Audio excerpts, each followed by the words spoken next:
નમસ્કાર, જય હિન્દ યુદ્ધ. ગઈકાલે કોન્સ્ટેબલનું પેપર લીધું.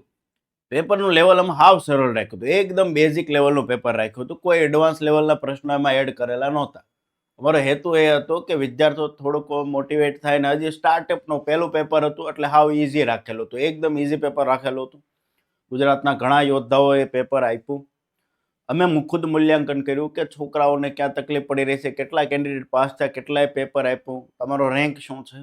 તો આજે રાત્રે 9 કલાકે થોડુંક એનાલિસિસ લઈને આવવું છે.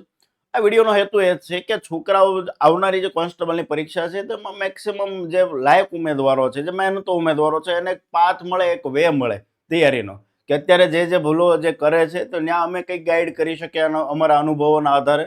તો આજે રાત્રે સ્પેશિયલ સેશન 9 વાગે સેટ કર્યો છે. એની સાથે ગણિત રિઝનિંગનું સોલ્યુશન હું કરાવીશ એવું અત્યારે હું વિચારી રહ્યો છું કે મેથ્સ રિઝનિંગનું તમને લાઈવ સોલ્યુશન કરાવું.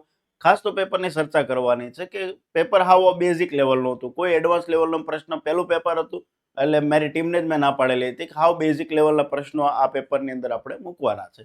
તો હાવ ઇઝી લેવલનું પેપર મૂકેલું હતું.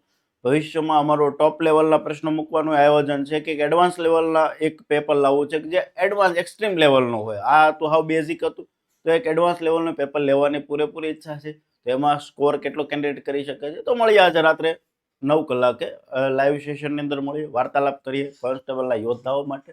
મળીએ રાત્રે 9 કલાકે. જય હિન્દ.